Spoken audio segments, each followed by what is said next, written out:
The marker is quite striking. It's black granite. It is 7 feet long. It's 3 feet high.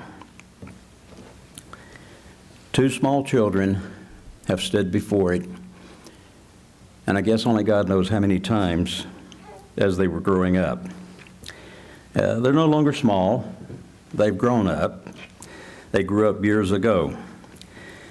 The years have passed, almost 37 years now.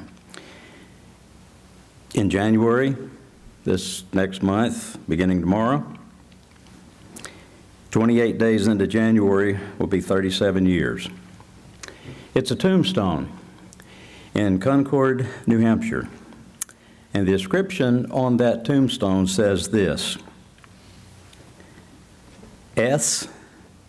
Christa McAuliffe, wife, mother, teacher, pioneer woman, crew member, Space Shuttle Challenger, America's first ordinary citizen to venture toward space. And above the inscription is the symbol of NASA's Teacher in Space program, a torch with the shuttle ascending towards the stars. On January the 28th, 1986, Christa McAuliffe and 6 crew members died when the Shuttle Challenger exploded shortly after liftoff from Cape Canaveral, Florida. It'll be 37 years ago.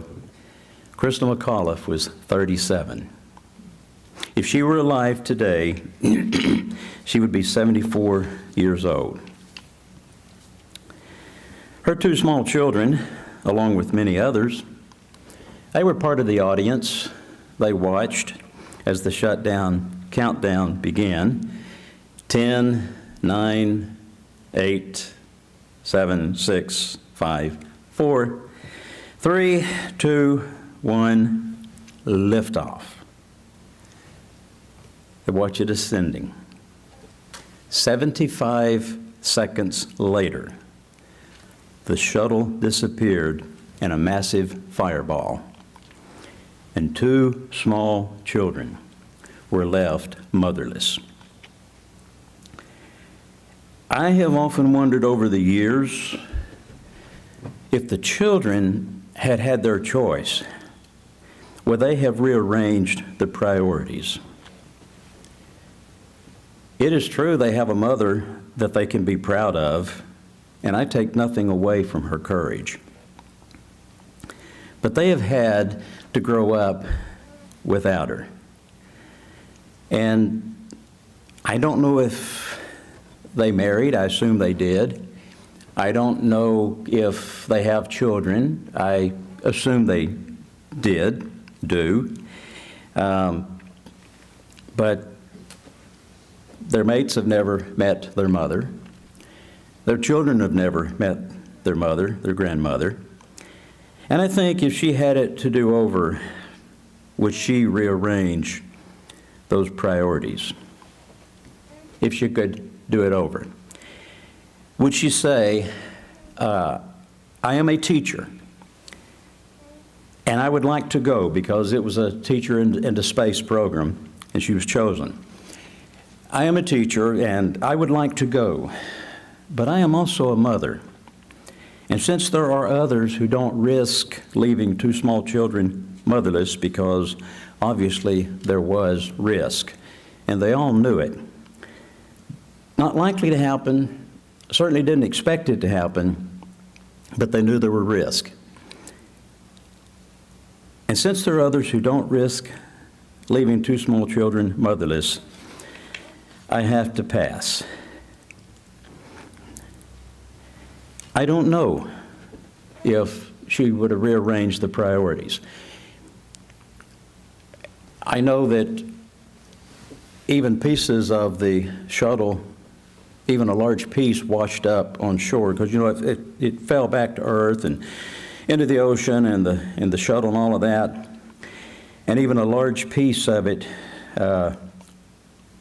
washed up on shore as late as 1996, 10 years later. And And the man who was second in charge at NASA at Marshall Space Flight Center in Huntsville, Alabama, second in charge in his department, who's a deacon there, and the Cleveland folks that remember him. It was part of his job, along with others, to analyze the pieces they did recover as part of the process of why did it fail. And there is some reason to believe that when it blew up, that the shuttle, which was on top, was intact enough as it was falling back to Earth. And they speculated, and we won't know till a future time, if the members survived the initial explosion and died when they hit, the ocean. If that's the case, they had seconds of realizing we're dead. This is blown up. They knew they were crashing back.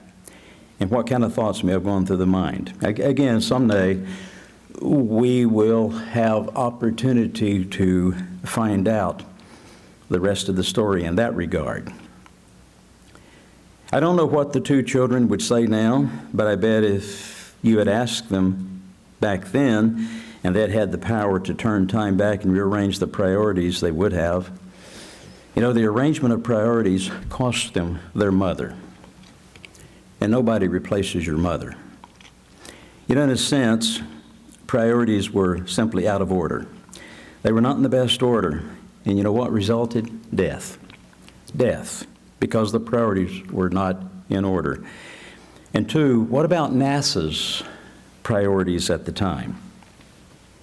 The number one priority should have been safety. But safety only got number two at best. I'm speaking of the context of the time. I'm speaking of what the realities were. There was pride of schedule. There was pride of technology. There was pride of image, and that came first. And safety came second. See, those of you who may remember, things got delayed. Things were behind. We were behind schedule.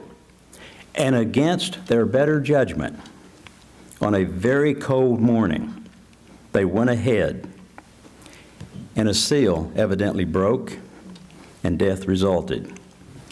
Now, this I do know, that if NASA had it to do over, they would have done it differently. I do know that. They would have rearranged the priorities. Our priorities can cost us. We can pay for the arrangement of our priorities. It's crucial to have things set in proper order. And true success does depend on properly aligning our priorities. People always talk about making resolutions at the first of a new year. And you and I know that this is not actually a new year beginning at midnight tonight. It is on man's calendar, and there's nothing wrong with following man's calendar as far as scheduling things. You and I know that the new year, the truly new year, doesn't begin until the springtime. But anyway, because it's a new calendar year, people, many of them feel a need to make resolutions, New Year's resolutions. Well, what about just simply resolving to get and to keep their priorities in order? Because I think that's a never-ending battle. Success depends on properly aligning priorities. And our spiritual success depends on you and me, each of us personally, properly aligning our priorities individually and personally. And that's what I want to talk about today, is the one word defines the subject, the concern, and the title. One word, priorities. That's all. Just want us to think about priorities. It's timely. It's very relevant. Priorities. Because that subject is so crucial. How much time do we have left in this age? Now, there are those out there, there's many voices, and there are those out there who want to scare people into a position where they can be manipulated. I understand how that goes and works and why some people do that. It's not healthy. It's not right. But neither is it healthy or right to ignore the times we live in and to say, oh, life's all, it's going to just go on like this for another 100 years or 200 years or millennia, whatever. That's just as wrong, because it's not. How much time do we have left in this age? 5 years? 10? 15? 30? What about 30? What if we've got 30? What if we've got more than that? But let's just say, okay, maybe we've got 30. I don't have to think so myself in order to say that, because I have no control over how much time is left. I don't think I've got 30 left. I'd be 102. And probably the shape I'd be in at that point, I wouldn't want to be alive. I would want to be in my personal place of safety. The grave, which for some people that will be there. There is a place of safety, but that will be the place of safety for some people.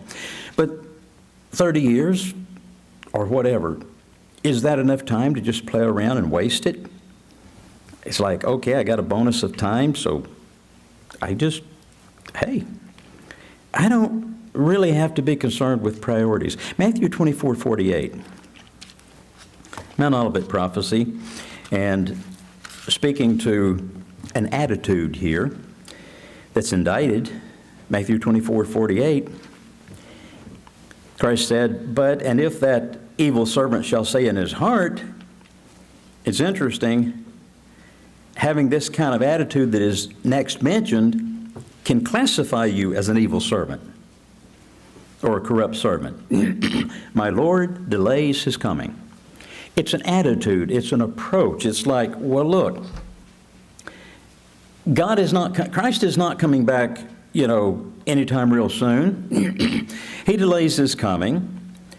Therefore, why should I be that concerned with the press of times? Why should I be that concerned with the way things are, the way they're going? I got time to just take it easy and loosey-goosey, lollygag. No real heavy concerns. I'll get with it later. My Lord delays his coming. It's actually a warning, because it seems like enough time to just kind of spiritually fumble around, but it isn't. 37 years ago, on the 28th of January, I was in my vehicle in Tallahassee, Florida, where I lived, where I was pastoring.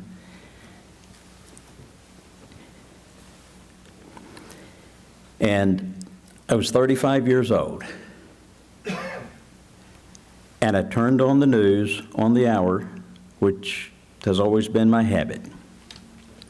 And they were giving an emergency reporting of the Challenger just blowing up. I remember exactly where I was. I remember the location, the scene, all of it, and the feeling.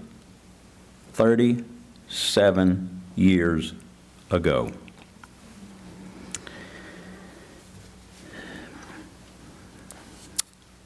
Wow. Time gets away, doesn't it? And besides, where is the guarantee of 30 years anyway? Or for that matter, where's the guarantee of even 5? Where is my personal guarantee of having even another year? You know what I'm guaranteed by God? God guarantees that if I will stay faithful to Him, that whenever this life terminates, I'll be ushered into eternal life to live forever at the resurrection. That's what's guaranteed. That if I remain faithful to God, that I have life beyond this life. But I am not guaranteed to have another physical year of life or a decade or whatever. I hope for such, and I pray for such, and I beseech God for such, but I don't have a personal guarantee of that. But I do have a personal guarantee that if I will keep my priorities arranged in order, with first things first, that I have a future beyond this life. Two things are sure in this life. We've heard this all of our life, that two things are sure. One is death. How true. And the other one is taxes. And sometimes you wonder if taxes are more sure than death. None of us will avoid dying if man's age goes long enough. Let's just say man's age goes on 100 years from now.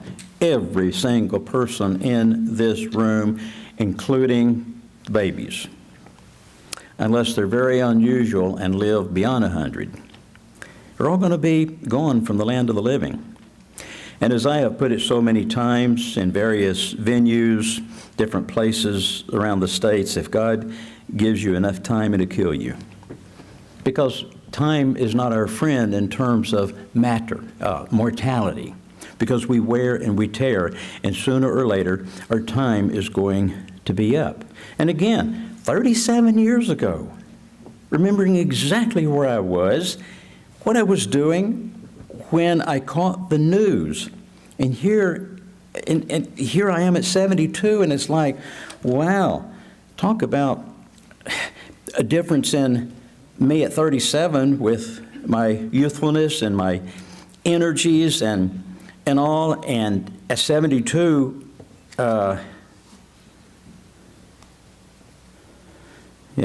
sometimes I just have to shake my head and think, how did I get here that fast? But then I talk with others who, same age zone, and they say the same thing. And I have actually sat and talked with people that were 100. And one of the things that they will voice is, boy, I never knew how fast I would get here. The one thing that is not sure is, again, how we will go about valuing and using that time. So you ask yourself, I ask myself, what will be valuable to you? What is precious to you? What do you treasure? What is valuable to you? What will you emphasize in your life? And I don't want to project that, in your life as far as the vast expanse of whatever life you've got left, yes, but the increments of each day. What will you emphasize in your life each day? Where will you put the emphasis? What will your daily time and energy go to? Because, and I speak for myself, I get up in the mornings, I enjoy my morning coffee, and more than ever I realize that for the day that lies ahead of me, I have X amount of time and energy. And as I've said, there was a time when I could still have energy and I just run out of time. Now I'm at that age where sometimes I run out of energy and I still have time. But I know that by the time I get to the end of my day, that I'm going to have pretty well used up my energy. And so what do I want to spend it on today? What's going to be number one in my life? And just by the fact that there's number one infers that there are some number twos and threes and fours, etc. So what will be number one? And what will follow is number two and number three and number four, etc.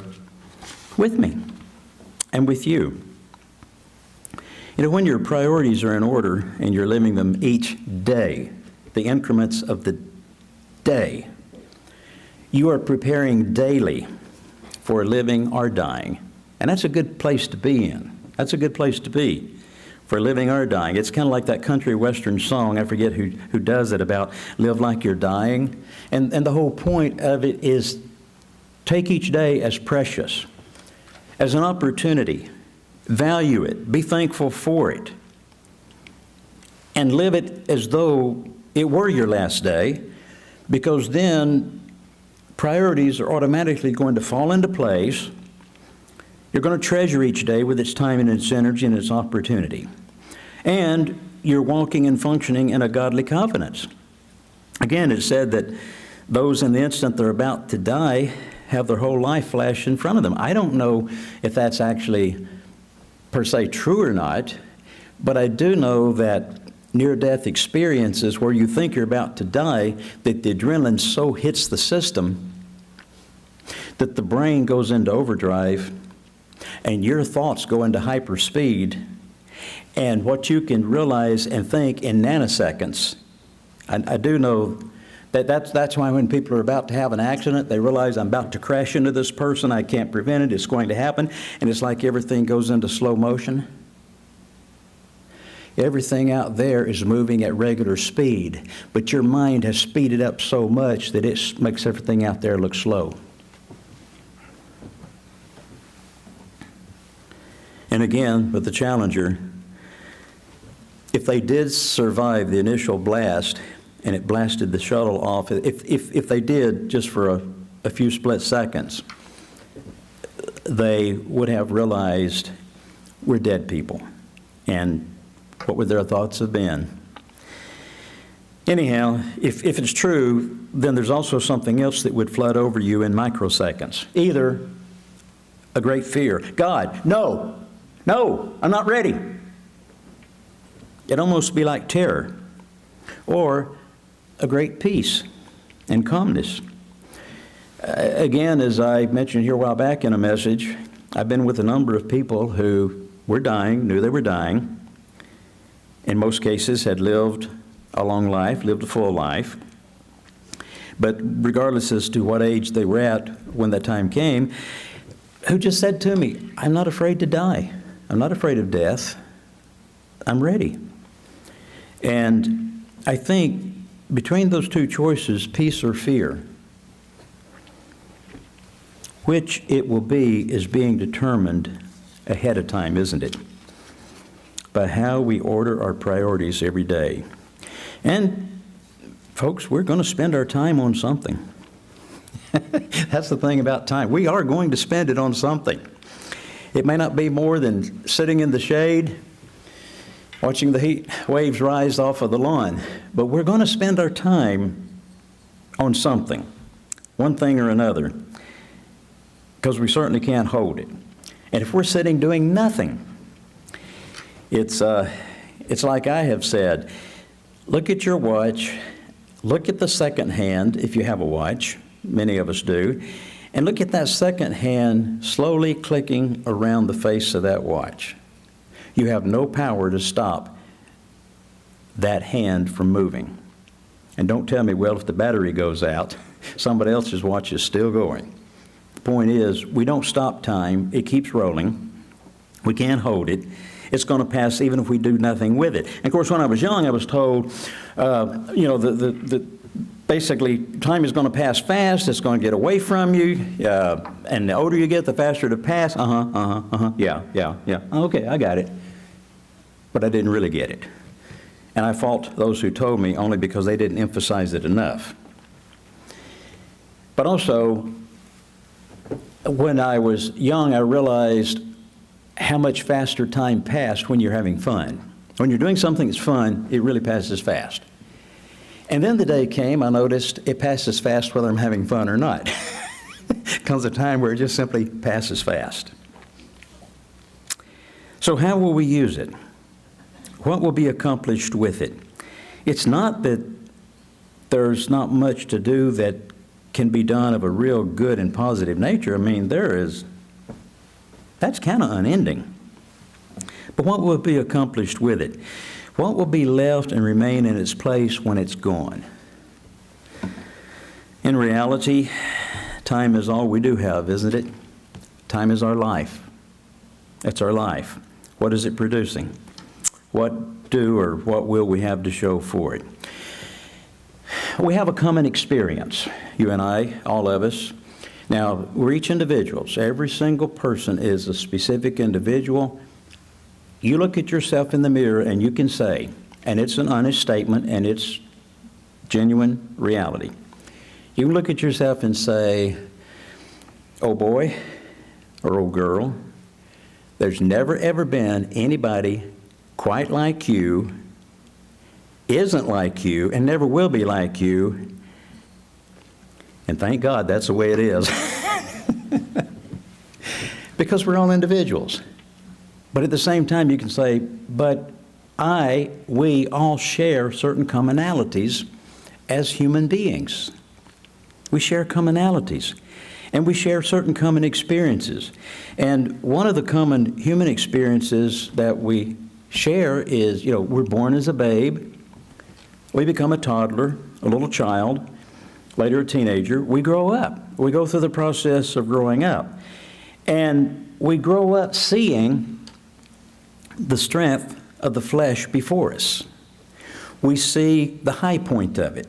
We see the peak of it. We see the prime of it. And primarily, obviously, present in mom and dad. And of course, you could include, their siblings, aunts and uncles. And we ourselves have it.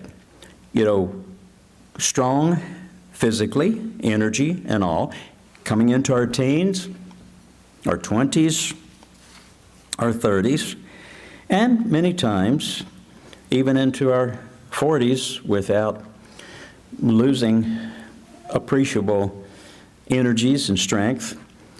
And of course, in the brutal sport of football, where physical strength is really valued, it's extremely unusual for any player to be able to play till they're 40. Ellen Page of the Minnesota Vikings years ago, he played till he was 44. And of course, the quarterback who almost doesn't have enough fingers to put Super Bowl rings on, Tom Brady, what is he now, 45 or 46, quarterbacking? Anyhow, we ourselves experience that strength. And then, as we are in our prime and personally experiencing it for ourselves, personally, we see it failing in those before us, who have come before us. We see it failing in mom and in dad, in aunts and in uncles. And of course, we may not have known our grandparents in their prime, obviously, because they're older usually by the time they become grandparents. But obviously, we do see it failing in them too. But those with whom the greatest strengths lay, especially mom, dad, their brothers and sisters, we see it failing in them. I remember Dad's strength when it broke and the feebleness that resulted and its effect on me. I mean, when Dad began to truly all of a sudden become old and then was broken with a major stroke and enfeebled after that. I was 33 years old at the time, 33. I was still in my prime. And I remember the impact that it had on me. By the time one reaches 40, enough has been seen to begin to impress this reality on the mind. We're sobered by the lesson, the fact that it is only temporary. It is passing. James 4:14. These writers, these men, they are of those who have gone before in the lineup of the first fruits, God's instruments, inspired of God, writing of the realities. And James says, the half-sibling of Christ says, and he was also an apostle, became an apostle, James 4:14. He says, whereas you know not what shall be on the morrow. Because none of us really know. I mean, I know what I'm planning to do tomorrow. I know some of the things to expect tomorrow. But I have no idea fully what may come tomorrow that I may have to deal with. For what is your life? It is even a vapor that appears for a little time and then vanishes away. Many a time I have been in a position to see low-lying fog on the land, on a lake, and watch as the first rays of the sunlight begin to hit it, and it just starts melting away and disappearing. And when I read this, I think of those kind of scenes how it's just for a short time and it vanishes away. For a brief moment, this wondrous, and it's wondrous, flesh and blood instrument encases biochemical energy. And you think about it, the amazing, wondrous instrument that we are of flesh and blood, encasing biochemical energy, and then, as Peter said, and I turn one page in my Bible to 1 Peter 1 and verse 24. 1 Peter 1 and verse 24, for all flesh is as grass. It's wondrous. It's a living miracle of God's abilities and capacities and laws of creation. But it's still as grass, because it's temporary. And all flesh is as grass, and all the glory of man is the flower of grass. The grass withers, and the flower thereof falls away. And then in due time, me, it's me. It's not the other guy. It's not the other folks. My turn has come to start failing in the flesh. And I think all of us who are getting older know nobody has to tell us we're getting older. We have parts of our body that tell us we're getting older. And we have parts of our body that we're thinking and praying to God, please help this part to keep working, you know. I can deal with this aggravation, this annoyance, this nuisance, but please don't let it become chronic. We start failing in the flesh. And it's no surprise. 1 Kings 2. 1 Kings 2. And verses 1 and 2. 1 Kings 2. Verses 1 and 2. I grew up on David. And what I mean by that is he was a prime biblical hero for me. I grew up on him. The account of him, the stories, the books that I read about him. It says in verse 1, 1 Kings 2, verse 1, now the days of David drew near, that he should die. Obviously, he knew he didn't have much time left. And he charged Solomon his son, saying, I go the way of all the earth. You show yourself, you be strong, and show yourself a man. I'm not going to be around. You're going to have to show yourself strong. Be strong and show yourself a man. I go the way of all the earth. Think about that phrase for a moment. I go the way of all the earth. That is the way of flesh. The flesh will fail. That's automatic. It's just a matter of time, of the turning of the globe, the spinning of the earth, as sure as the rising and falling of the sun. You can run from it. You can play kid. You can have a midlife crisis. That's what a lot of folks do. Or you can make full use of it by producing something for the future that will remain and be there for when your time has run out. To me, it is extra confirmation of God's inspiration in Psalm 90 that it was written by a man who lived to be 120, would have lived longer, had the strength to live longer, but God took his life and secretly buried him, because it's a psalm of Moses. And the fact that what he says here about a typical age is also what basically the stats of our day and time also confirm. Psalm 90 and verse 10, the days of our years are 80 years and 10, that's 70. And if by reason of strength they be 80 years or 80. And many people can expect to live at least 70 to 80. And if by reason of extra strength, beyond that, that is bonus, yes. Yet is their strength labor and sorrow. And what's being pointed out there is how that no matter how long you live, if you've got a life of 70 years, or you live to 80, or you live beyond 80, you look back over your life and you realized the tremendous amount of labor that's been involved in it.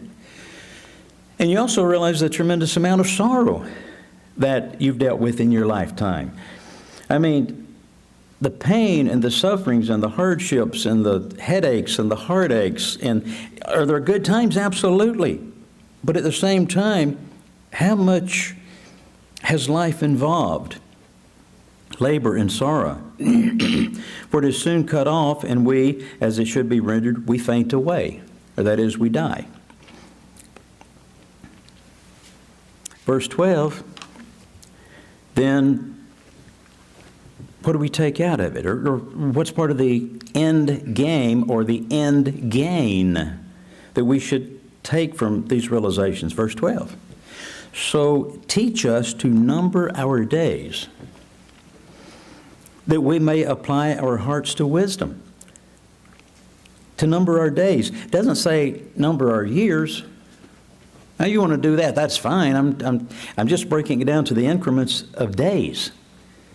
To number our days. In other words, take each day and apply yourself to wisdom in all that you do. Because, as the Apostle John said in 1 John 2:17, and I guess John had to wonder, God, how much longer is this age going to last? But it wouldn't matter if it had ended at his time, which it couldn't, because obviously there were certain prophecies and all that had to be fulfilled. But he knew that ultimately this would be the result, 1 John 2:17, and the world passes away. I'm ready for it to pass. Now, I'm not ready for all the afflictions that are coming. I'm not ready for the Great Tribulation in the sense I don't desire the woeful day. Jeremiah said, you know, I don't desire the woeful day, and I don't either. I don't like pain and suffering and heartache and headache. But also at the same time, I know the world is full of that. And sooner or later, it is going to pass.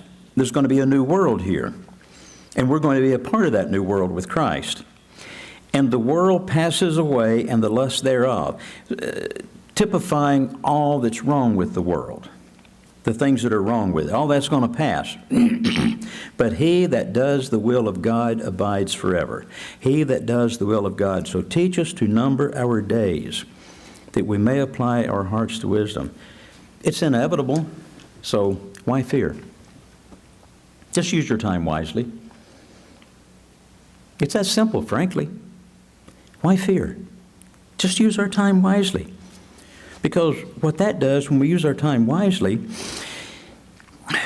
that allows for a very solid presence in the present. A very solid present and an assured future. And when you are living each day in a way of an assured future, it makes your day better, doesn't it? Back in 1 Kings 1.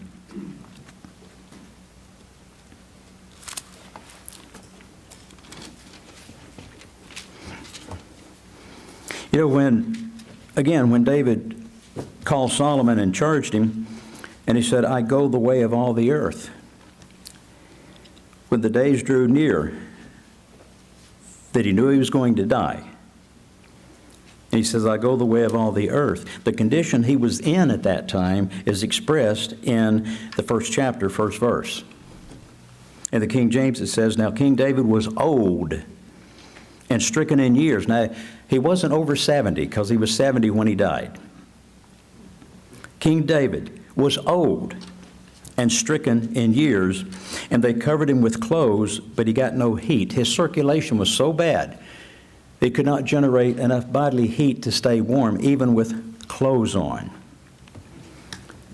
He was at that inevitable moment, but again, with confidence, I go the way of the whole earth. And he knew what his future was because, David had looked ahead. He'd looked ahead when he was a teenager. He'd looked ahead when he was in his 20s and 30s and 40s. I mean, that was part of his practice to look ahead and make use of his time. He had numbered his days, and he had applied his heart to wisdom. And it is, frankly, very wonderfully revealing and testimony to that to read through the book of Psalms and you're reading the emotions and the thoughts and the prayers of David. He applied his heart to wisdom, and he used his time God's way. And remember what Stephen said of him, inspired to say? I won't turn there in Acts 13:22, but in Acts 13:22, he quotes God in saying, I have found David, the son of Jesse, a man after my own heart, who shall fulfill all my will. That requires one who tends to the priorities. Psalm 144, verse 4. Again, words of David, Psalm 144 and verse 4.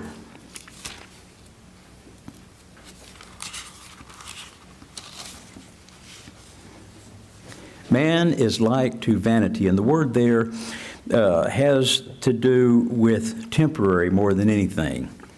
Man is like to temporary state. His days are as a shadow that passes away. His days are as a shadow. Recall. Take yourself back to the time when you were a child in school. Let's say elementary or middle school, but let's just go back to elementary. Do you remember how long an hour was? Recess will never come. The time to get on the school bus and go home, boy, it's taking a long time. An hour was a long block of time. That's how it felt to you. And Monday through Friday, until the weekend, boy, that is a long time. But yay, when you got on the bus Friday afternoon to head home, you had the whole weekend. What a huge block of time before you had to be back in school and all the homework. Remember how it felt? How time felt. And then as you got older, hours didn't seem to last as long. And then you begin to think in terms of, well, days don't seem as long as they used to be. And then it was like, boy, 2 weeks have gone by already. And then you get to a point where, what happened to this month? Today is the 31st. What happened to December? It has gone by so fast. And you're really in trouble when you think, where did this whole year go? The point I'm making is, if you think about it, you know that something happens with the way you perceive time. I cannot scientifically express it or define it necessarily. I do know people say, well, the older you get and the more you're involved with, the more you got going on, that's part of it. Well, I think that's part of it, but I do not think that's all of it. Something happens with the way time affects us. Something happens with the way that we feel time. Something happens with the way that we view time, the way it impacts us. I can't explain it, but I've experienced it. And I think most of us in here have or will, I know we'll experience the same thing. I think of David's words in Psalm 37 in verse 25. Psalm 37 and verse 25, where he said, I was young. I've been young. And just like I can stand here today and I can recall very clearly, I'm already 2 years past David's age. Don't get me wrong, I'm not in his league. Don't mean it that way. I'm just saying I'm 2 years past his age, and he could remember when he was young. I can remember when I was young. I can remember when I could do certain things that I don't do now, can't do now. He said, I was young. Now I am old. He remembered when he was strong, when he was powerful. The memories of going after the lion, the bear, delivering the sheep, that kind of thing, that never left his memory banks. He never lost that. Just like you and I, we don't lose the memories, those long-term memories that are deep, that where we can remember back. And some of them are still so sharp in our minds, it's like we can just step back into that time. Warrior, king. Think about if he had to fill out a resume for a job. Warrior, king, statesman, shepherd, poet, prophet. Quite a resume. And now, of course, I was young. Now I'm old and feeble, and soon to be dead. And he knew it. David knew both ends of the spectrum of life. And that's a good full life. Use it while you have it. And when it plays out, if you use it while you have it, then when it plays out, you have gained God's statement of you, found in Psalm 116, verse 15, precious in the sight of the Lord is the death of his saints. And if we're using it wisely, whatever amount of time it is, it's sufficient. Again, I've often thought about how that God started human beings off with basically a 1,000-year lifespan. Now, there was reasons for that. I mean, even physical reasons, the atmosphere, the earth, the way things were done pre-flood, there were some differences that I'm sure played into that, were structured for that. But whatever all the reasons were physically, or even with God's purposes in mind, man had about 1,000 years. And what's 1,000 years worth if it's not put to good use? What's 1,000 years worth if nothing of lasting value is being learned? It's just a waste. Remember what God said of man in Genesis 6:5? His every imagination, it seems, is just evil continually. God shortened man's life from 1,000 basically to 70. And of course, in the last great day itself, that time period is 100. If the time is being used properly, 70 plus years is sufficient. Otherwise, again, extra time is just more time to multiply evil. What's top priority in our calling? We've emphasized this and emphasized it and emphasized it. Because I can't put you in the kingdom, you can't put me in the kingdom. I won't keep you out of the kingdom, you can't keep me out. But what I do is going to have to do with me being in the kingdom or not being in the kingdom. Top priority always in our calling is serving God and doing his will. And we go with the marching orders of Matthew 6:33. And we emphasize that over and over and again and bring our minds back to that because there is an adversary out there that does not want us to seek the kingdom first, does not want us to seek God's righteousness, that does what he can to try to interfere and be an obstacle. Seek you first the kingdom of God and his righteousness. Everything else is secondary. That is something that no one should take issue with. You mean everything else is secondary? Yes, I mean everything else is secondary. There are other things that are important. There are other things that are very important. Because, see, if you're seeking the kingdom of God and his righteousness first, the second way of wording that is seeking his righteousness. And if you're truly seeking his righteousness, there are secondary priorities that are second, third, fourth, fifth, whatever, that you will attend to because they're part of righteousness. But you will have your mind focused in a way that you don't let other things negate your seeking of the kingdom of God. Do you put at the top of your list that which will help you to attain to God's righteousness and His kingdom? I said earlier, time is our life. How are we using our life? In other words, how are we using our time? Ephesians 5:16, "In our day and age is coming into its own fully." Ephesians 5 in verse 16, "In our time is coming into its own fully." Verse 16, chapter 5, Ephesians, "Redeeming the time." You get up every morning. You start off the day, again, thinking, I have responsibilities before me. I have time before me. I have energies. There are things that are important.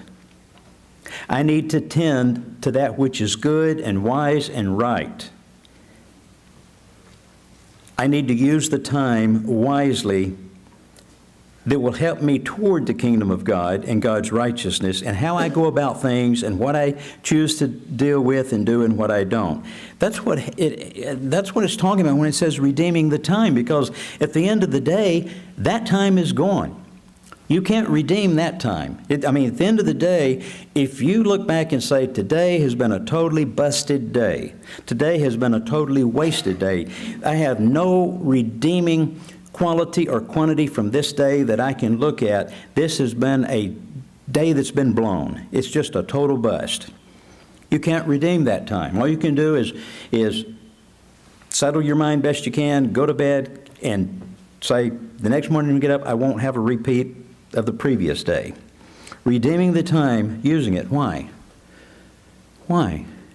Well, obviously because you want to be in the kingdom of God, you want to have His righteousness, but my servant delays, my Lord delays His coming. This evil servant. What leads to him being evil or classified with the evil is because my Lord delays His coming. I don't need to redeem the time. Nothing really to be concerned about with the days we're in. And time's just going to go on. No, because the days are evil. We are living in a time, folks, when America is collapsing. We're living in the times that are heading into Jacob's troubles. And we're living in the times that for at least some of us in this room, we're going to be alive when the Great Tribulation begins. Now again, I'm not setting dates. I'm talking about conditions and times we're living in. And the days are evil. And what I see going on the globe, in this world, and in the United States of America, and I see who's got the upper hand and the corruptions that are being instituted and becoming literally institutions of America.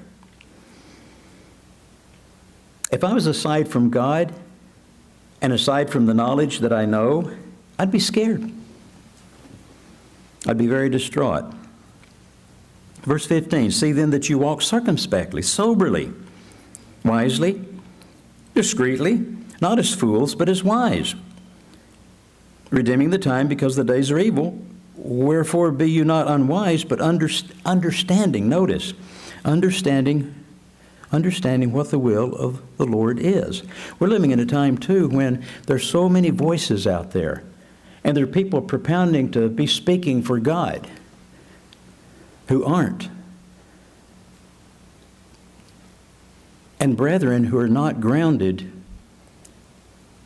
in the clear black and white solid foundation of Scripture, in some cases, are being led slowly but surely by increments away from the truth. And that's sad.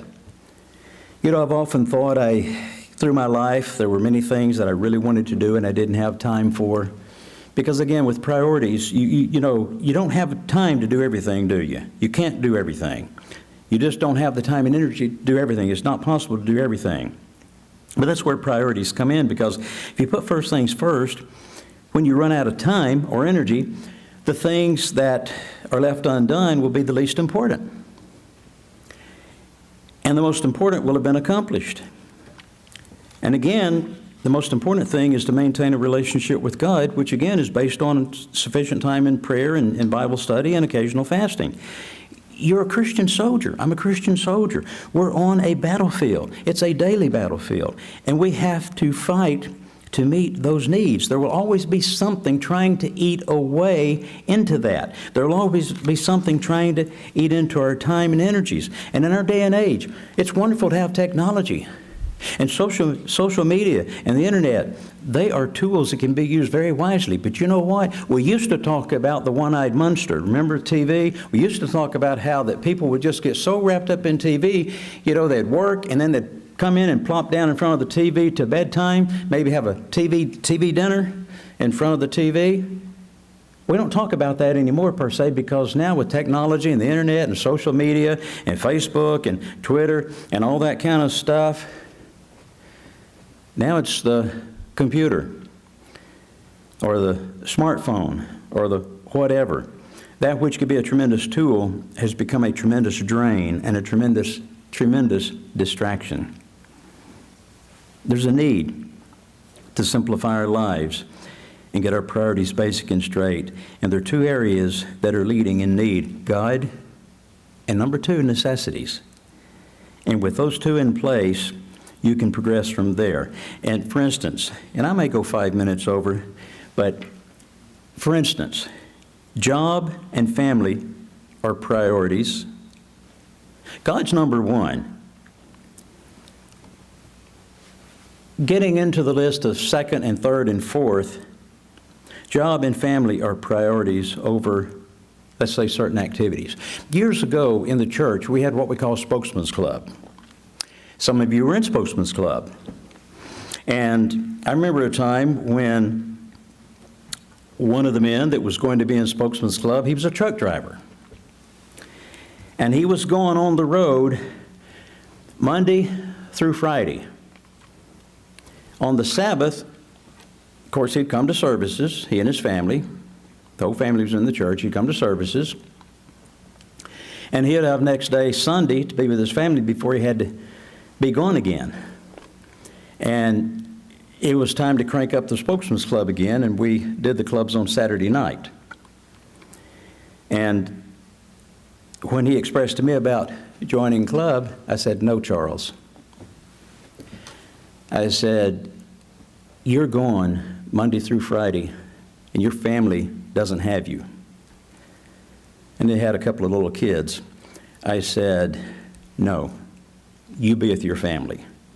If your situation ever changes, you can be in club." But I said, "No, you need to be with your family." And he understood, and he thanked me, because 1 Timothy 5:8 says that he that does not provide for his own is worse than an infidel. That's 1 Timothy 5:8. And that has to do not just with job, but it has to do with also family needs and being there with family. We have to learn to live according to need with God, with man, with food, with clothing, with shelter, with sleep, with exercise, and it requires prioritizing to be able to properly do so. We only have so much time, and we have to be very thrifty with what we do with it. And sometimes a jolt comes along and really rattles our complacency and makes us realize the preciousness of time in life and the seriousness of the time we have left. And again, as we get older, like I said, we might still have, quote, the time, but the energy's gone. It's been used up. I will have all of eternity to learn to do certain things that I want to do and learn if I learn now the things I need to now. The necessaries come first in priorities over wants and extras and luxuries. And before you pursue extras with time and resources, you have to ask yourself, have I taken care of the necessities? Don't overload your battery. And recognize the limitations that you have on your time, your energies, your resources. You can only do so much so fast. Prioritize. Learn to think in terms of prioritizing, of priorities. Keep first things first, and other things will take care of themselves. And you don't have to turn back there with me, but again, David's words, this time in Psalm 37 in verse 4, delight yourself also in the Lord, and he shall give you the desires of your heart. Priorities kept straight, kept in order, guarantee measurable success as we go along each day. And I think a lesson we all have to ingrain into our thinking. It's not as important how long we live, although it's okay to want to live as long as you can. I certainly do. It's not as important how long we live as it is what we do with that time while we do live. You know, when I sit in the warm sun and enjoy it, and with my porch facing the south,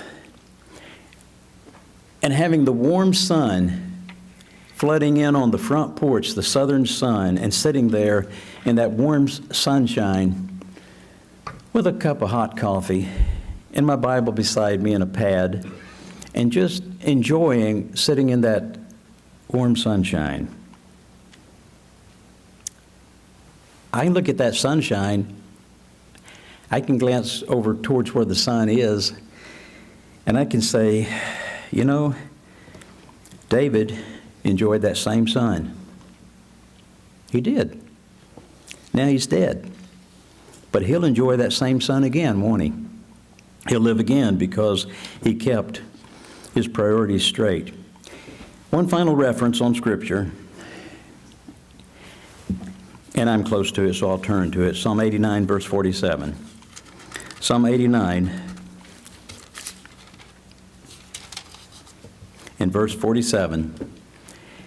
It's kind of unnecessary to be penned, to have been printed, be written by David, yet it makes a point. He says in Psalm 89, verse 47, remember how short my time is. Why that is unnecessary in one sense, I mean, I'm glad it's there, but one reason it's unnecessary, it's not God who will forget how short our time is. It's us that may. And by David writing that, it shows that he was aware of how short his time was. We need to remember, as it has been said, yesterday is a canceled check. Tomorrow is a promissory note. Today is cash. Use it. Make it go as far as it will go by putting a priority on it. Learn to live and think in terms of priorities.